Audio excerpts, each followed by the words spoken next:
Okay, folks, I am here with Ms. Carnivore. I'm so excited. We were just talking how we connected online a very long time ago that when we got sick, both of us have similar health histories, and we were looking for inspiration in other people who are trying to heal using alternative methods. And so we connected years and years ago. She was just telling me she remembers my old handle, Jen heals her histamine, when I was still recovering.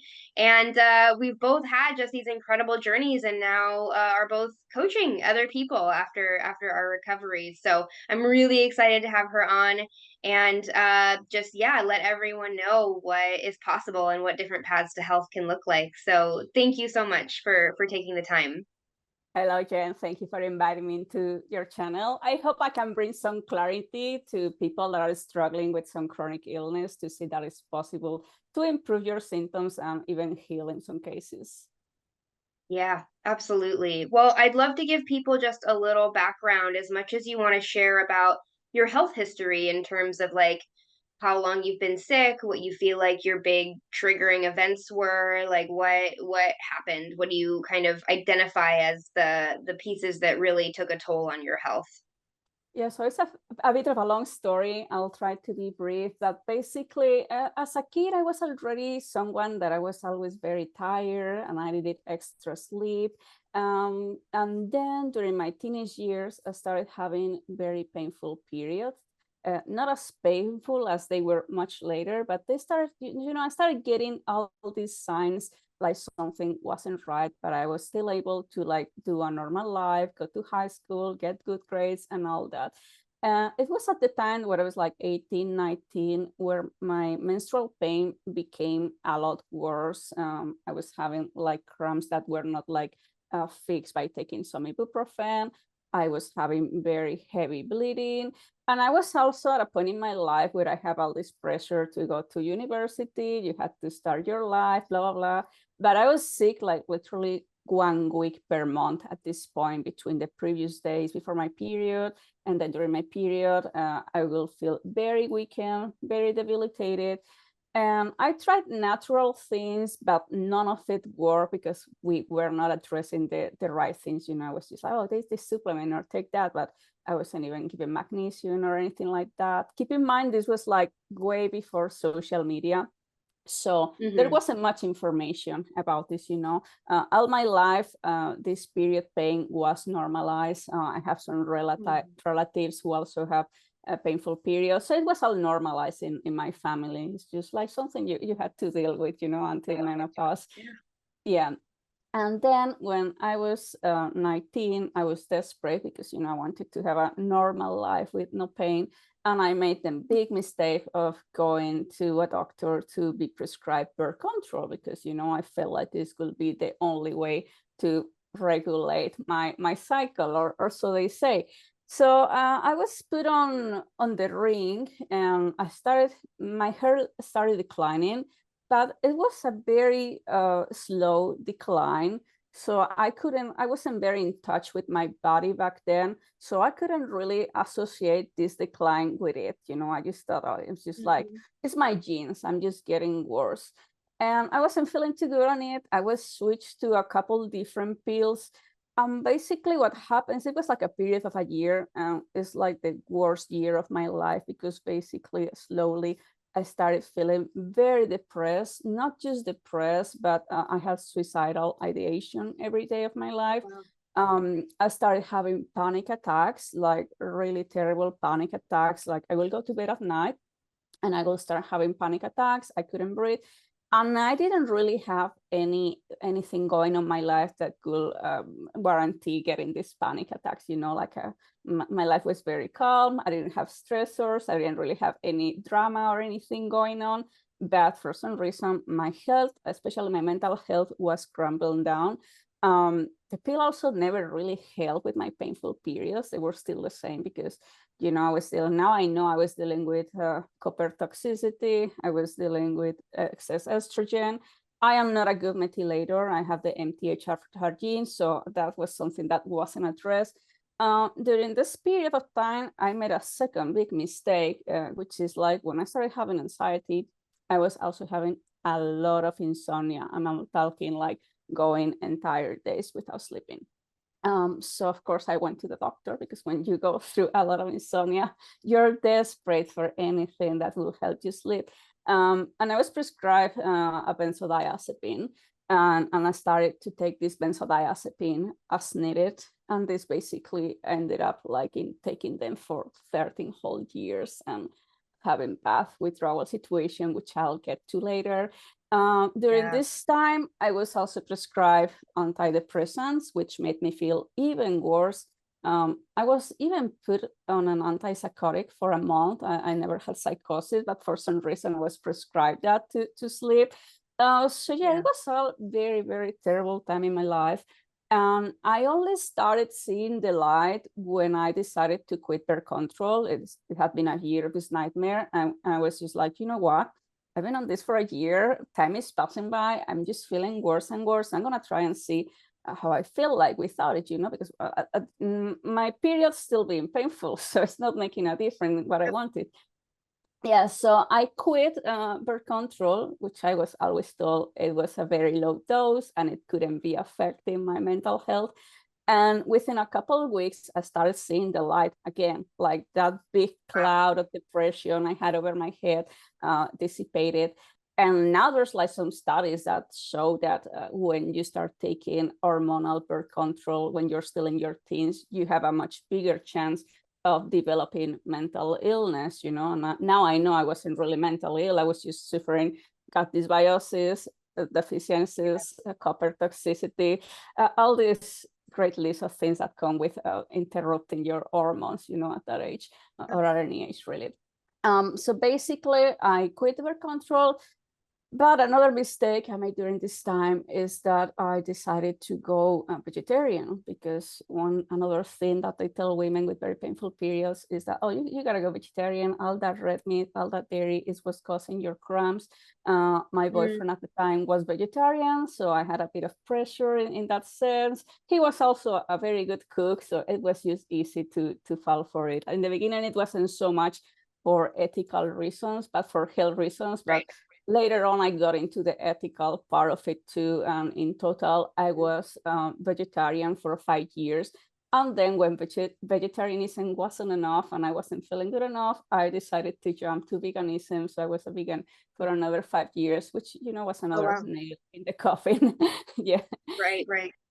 Yeah. And basically, I'm trying to be short, but basically what happened next is that the next big thing that happened with my health is that in 2012, I moved to the States. And within a very short period of time, like a month or two, I started feeling much worse. I would have never considered an international move if my health had been really, really awful. I had my period problems, but I was still a functional person. I was able to hold on a job. I was able to finish my studies. So I was in a situation where my health wasn't the best, but it wasn't like, oh, I'm totally invalidated to travel or do anything. Otherwise, I wouldn't have made the decision. But literally within a month or two of moving there, my symptoms got so much worse. Like I started feeling really depressed. I started feeling more panic attacks. I developed a chemical sensitivity, which I never had before. All of a sudden, all this sense would be bothering me. And now I realize this is probably caused by glyphosate. I am originally from Spain, and the laws regarding pesticides in the European Union are a lot more strict than in the States. So I really think my poor liver was just very saturated when I moved to the States. And all of a sudden, I was exposed to all these ingredients that are not even allowed in food in Europe now. And my time in the States was in general a very bad and very stressful time, because my health kept declining. I was also taking all these medications. So I was on the benzodiazepines, and I was also put, when I was still living in Spain, I was also put on tramadol for the period pain, which is very normal, to put someone on opioids for period pain. But that's how bad my pain was. Eventually, I even needed to get a nerve block because it became a chronic issue.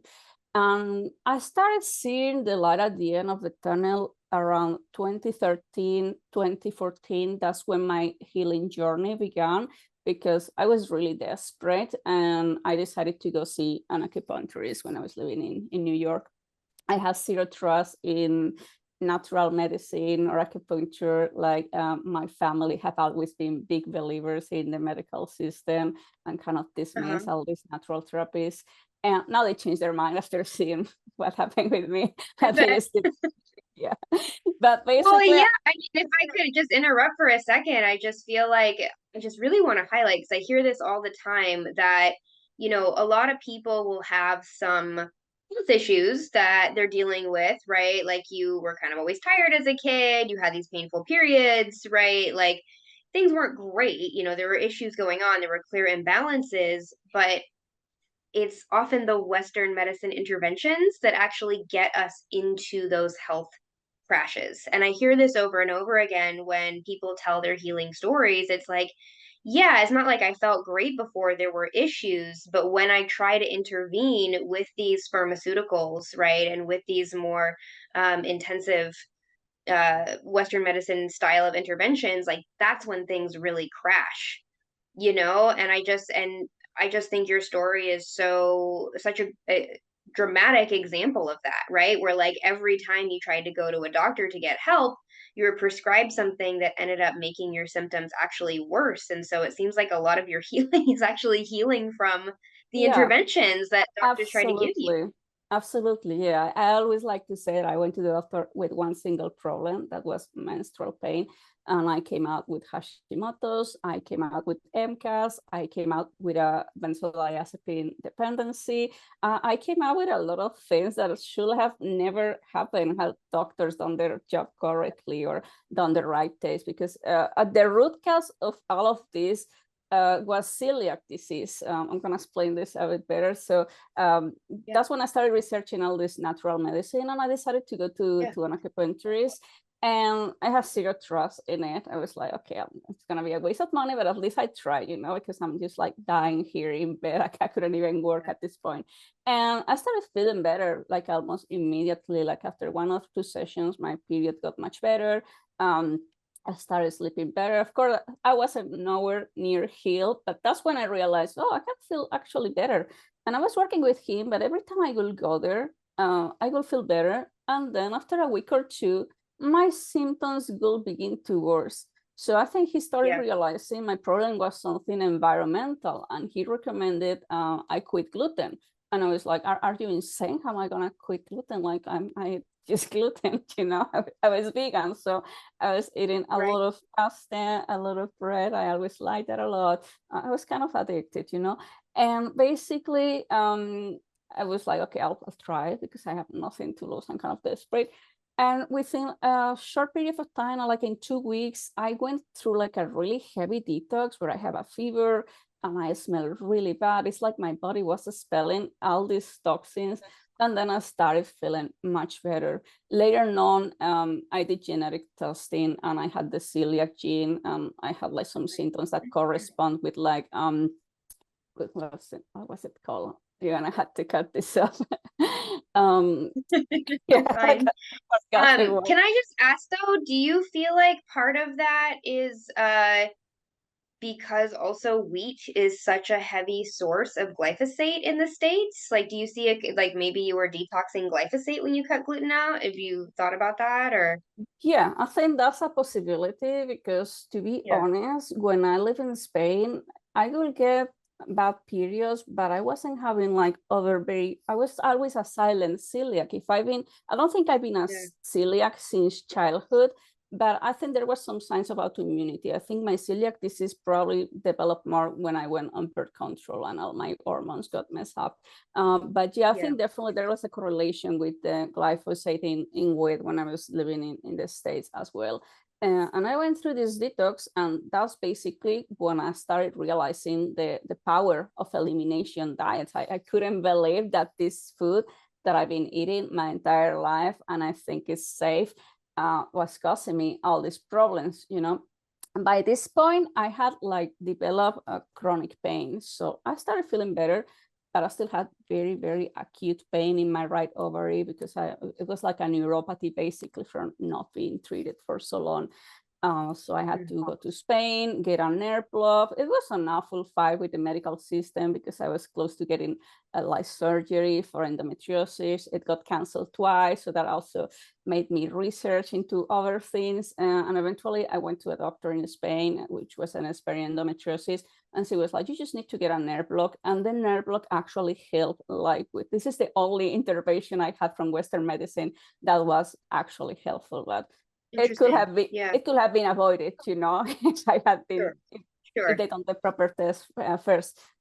What also happened during this time in 2015, I think it was, is that I went to a new doctor when I was living in the States to get like my prescription thing. And because I had been getting it from my doctor in Spain when I was coming and going. And then I was like, okay, I got insurance here. I'm going to start going to a doctor here. And when I went to the doctor, there, a psychiatrist, she was like, your dose is too high, so I'm just going to lower it. And I was like, well, okay, I have no idea I had a physical dependency or anything like that. Keep in mind, I was on 6 milligrams of Ativan, which is a lot, quite a lot. Wow. And I had been on it by this time for like 10, 11 years. So basically what happened is that she lowered my dose like 90% or 95%. I went home because, you know, I was just happy to have my prescription so I don't get a panic attack. I always took this medication as prescribed, by the way. I never abused it or never did anything weird with it. And basically, well, I entered withdrawal. I entered a state of withdrawal. I got really, really sick. I was home alone because my then partner was traveling. So basically, it's like my brain started failing and I was having brain zaps and I was having seizures. I had an out-of-body experience. I saw myself laying down in bed from the corner of my room. So I think I was very close to dying during this withdrawal experience, because this type of drugs should never be discontinued like that. What this doctor did to me was extremely... I can't believe that like a doctor did that, you know? Oh my goodness. I'm so glad that you it's survived. basically malpractice, but I was too sick I was too sick and broke that I never did anything legally about it. It was really traumatizing. So I just chose to move on and try to heal, you know. I went to the hospital when I was having this withdrawal, and it was also a terrible experience because basically I was treated like I was abusing this medication and I was a drug addict. I was just given some anti-seizure medication and told to just go to the doctor to get my prescription. So I went without this medication for 7-10 days. I don't remember very clearly. It's all a blur, but it's something that should have never happened. You know, it was very dangerous. Yeah. And eventually I got back on it and I was like, okay, I need to figure out I can be on this for the rest of my life because it's terrifying what just happened.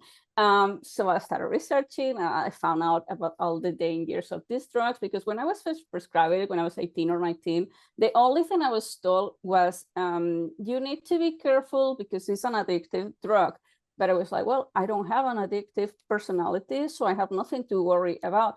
I even quit drinking. Like, I stopped drinking. I used to be a social drinker, but when I was prescribed this medication, I always like to follow the rules, you know. So I was like, okay, this prospect says I cannot drink, so I'll just quit drinking fully. I went many years without drinking. So yeah, I took it as prescribed, and I still ended up very heavily damaged from it. This wasn't the end of it, because basically then it took me 2 entire years to wean off this medication, because you had to wean off really, really slowly. I had to live my life in the States and I had to move back with my parents because I was too sick to do anything. Even if you do the withdrawal very slowly, like it's told in the Ashton Manual. The Ashton Manual is like a manual that a psychiatrist in the 80s wrote about how to discontinue these drugs. It's a shame that most psychiatrists still don't know it exists.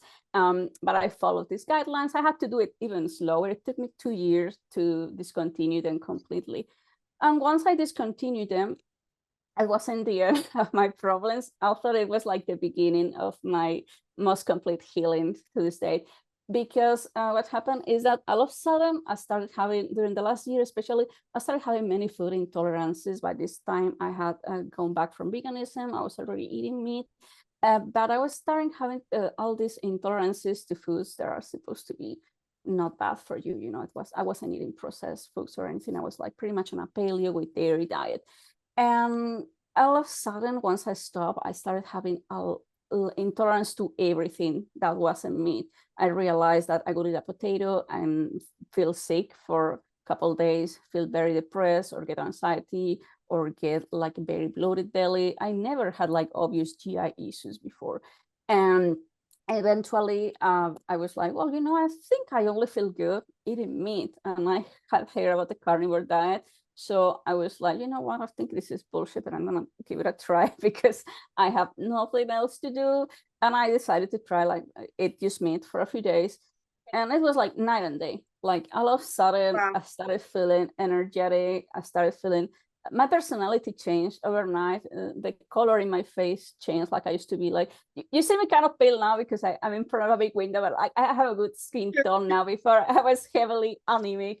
My hair Yeah. didn't grow past this. Like my hair was always very weak and brittle. So all of a sudden I have healthy hair, skin, nails.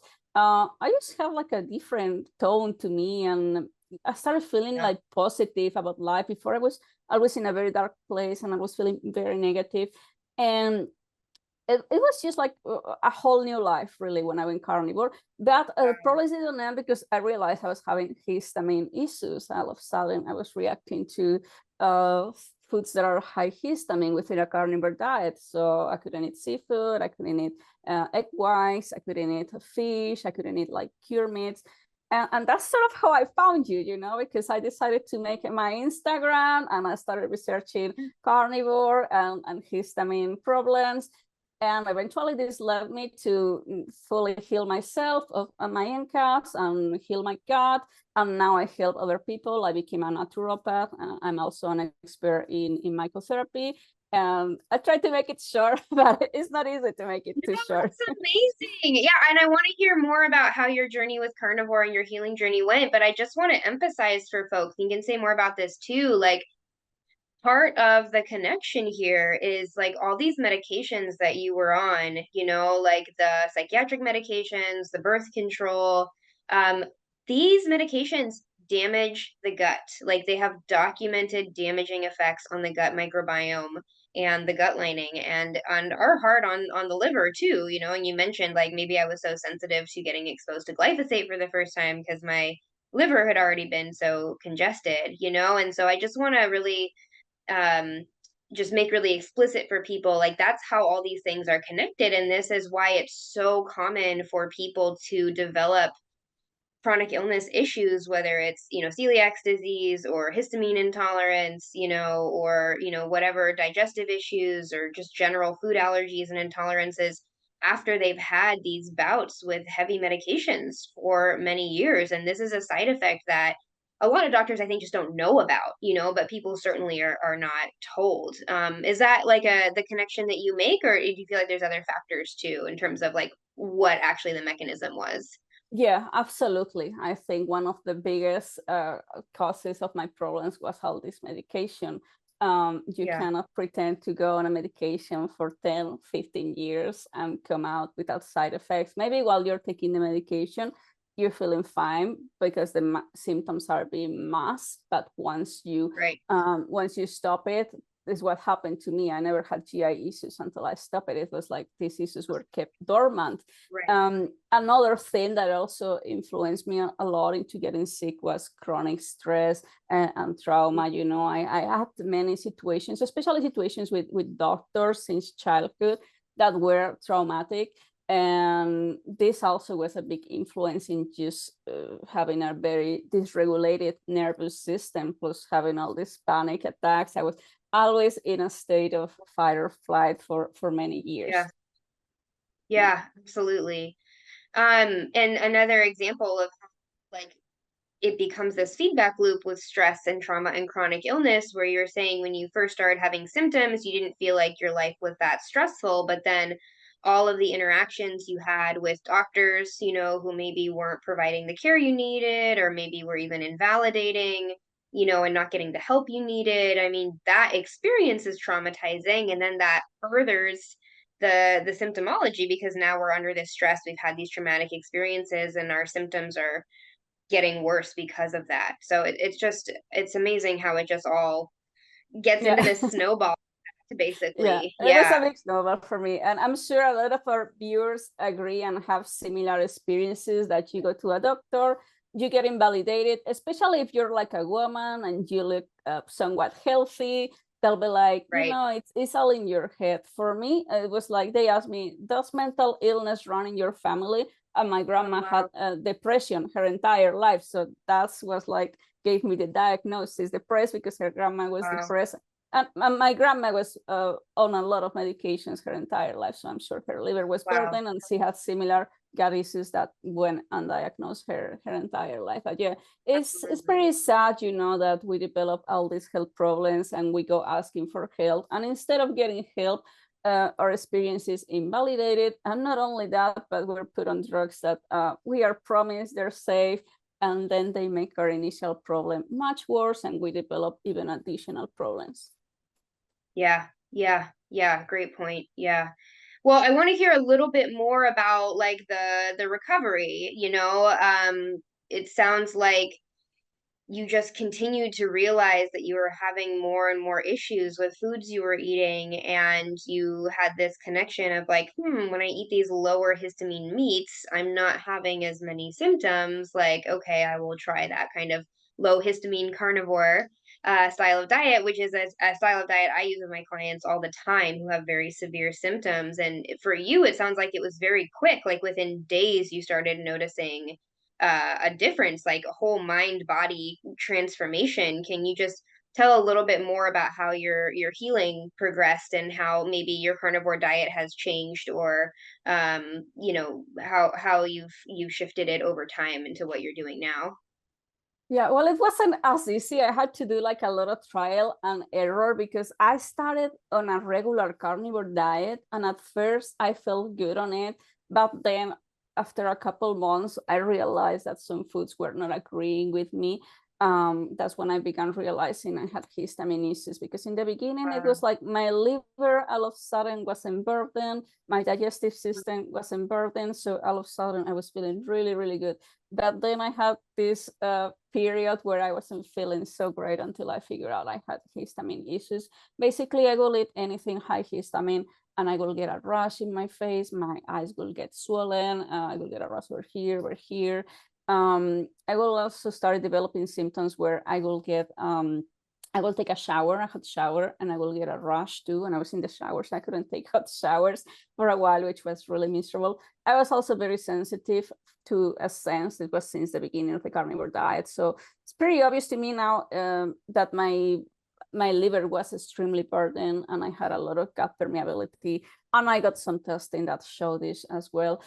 So this journey to heal my gut wasn't very easy. I also had problems with doctors during this period, because basically I knew nothing about natural health then. I felt very good and very stable on a low histamine carnivore diet, but I knew I had to solve my issue. You know, I knew only being able to eat meat wasn't normal. I do use carnivore diets with my clients a lot as well, but I think we are omnivores, you know. Like some carnivores will tell you, we're carnivores, no, we're supposed to only eat meat. No, I think we are omnivores, and we should have the yeah. ability to eat plant foods as well.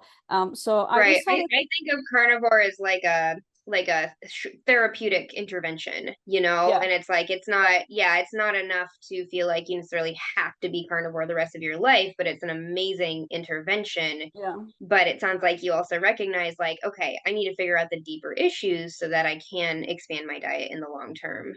Yeah, some people claim that they heal everything with carnivore, but then they go and try to eat as well a bit of salad or something and they get sick. So I don't consider that being fully healed. To me, being fully healed is that, yeah, you can choose to do carnivore, but you can eat other foods without having ill Right. symptoms if you wish. So I decided to go to this integrative doctor. And that wasn't a great experience either, because integrative medicine, a lot of times, and I'm not saying all integrative doctors are like this, but it was my experience with this one. It was pretty much like a regular doctor, except instead of giving you medication, they give you like 20 different supplements. And when your gut is overburdened, your liver is overburdened, you're gonna be having reactions to all these supplements as well. I was also put like on antifungal medication.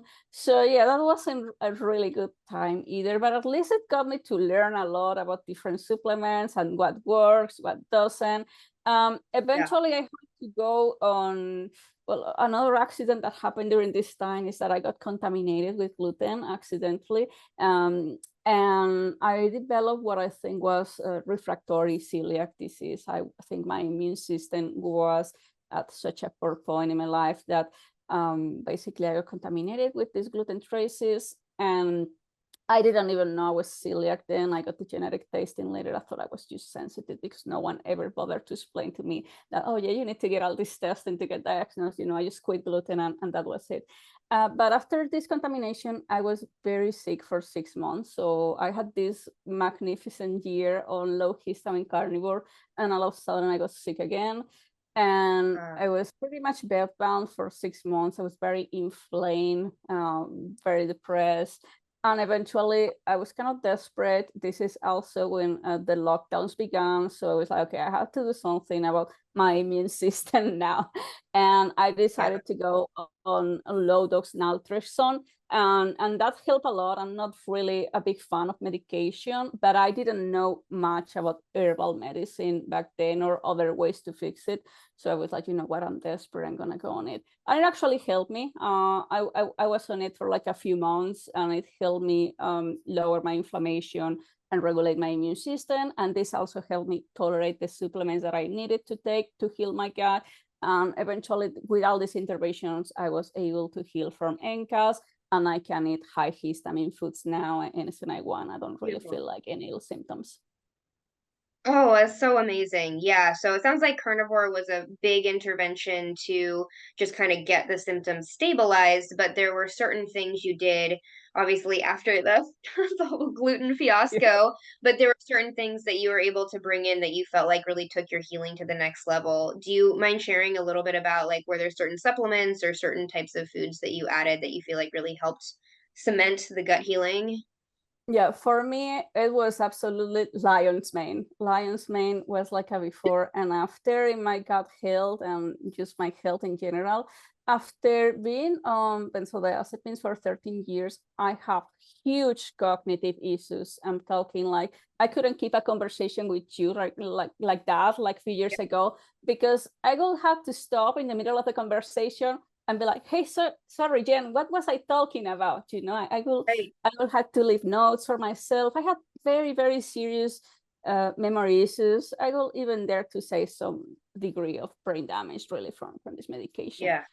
And when I went on Lion's Mane, it was like all of a sudden I could focus, I could keep a conversation without getting derailed. It was really, I mean, I had already done a lot of things prior to this, you know, there's not like a magical supplements that fixes all your problems. Yeah. But it was a dramatic difference with it. And it also helped a great deal with my food intolerances. Like I feel it helped a lot with the food intolerances as well. And in general, medicinal mushrooms have been super helpful for me. So that's why now they are the core of my practice. I use them with all of my patients.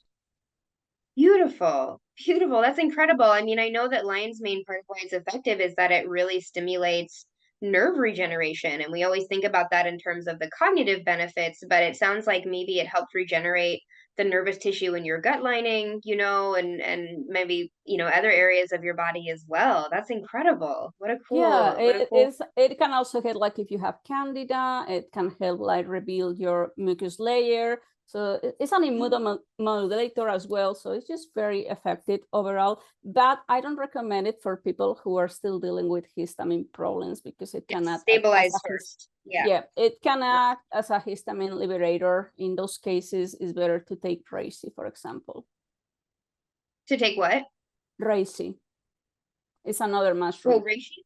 Yeah. Oh, yeah. Okay, yeah, absolutely. Yeah. Oh, yeah, that's a great one too. That one also has some potent anti-cancer properties from my understanding, which we Yeah. probably all need in this day and age. Yeah. Yeah, yeah, Yeah. yeah. It's excellent too. Beautiful. Well, I mean, wow, this has been an incredible interview. I think people are going to appreciate so much hearing your story and like just how many phases your healing story has gone through, and just how you've really approached things like taken different angles over time, to kind of put the whole puzzle piece together of your health. So I so appreciate your time. I guess I just want to end with like if there's anything else that you want to share in terms of, a message that you think people who are currently struggling need to hear, or yeah, just any other tidbit of wisdom you have. Yeah, I'm gonna share a couple of things that I would have liked to Please. know when I begin my healing journey.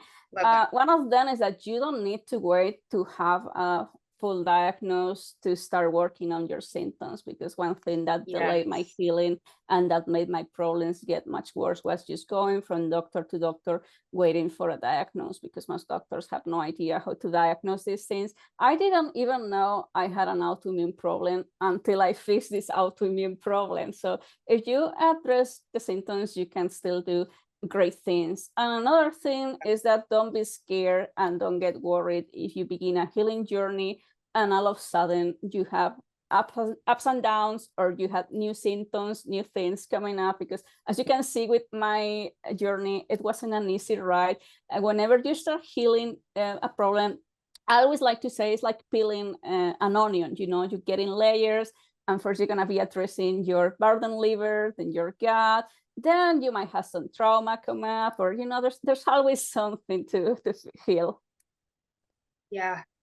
Oh gosh, yeah, such wise words. I think that so many people are waiting for that like magical label that's going to give them like the thing, and you just said earlier like yeah, lion's mane was helpful, for example, but it's not like that's the magic Yeah. thing. There's like all these different things that you kind of have to work on together, all these layers that you have to go through. And so don't wait for that magical label that's going to give you the magical cure. Just start doing these interventions and you're only going to benefit from them, and yeah, I think it's very common for people to get discouraged when their symptoms ebb and flow, or they have something, like you had your gluten exposure. I mean, I certainly had those things in my journey too. I would be finally stabilizing, and then like in the first year that I was healing, I got exposed to paint fumes while I was still very chemically sensitive, and it like set me back for like months, and it Yeah. was so discouraging at the time. But now looking back, it's like, oh, that was just a little Yeah. bump in the road in the big picture of my healing. Like it's okay, like you'll keep going.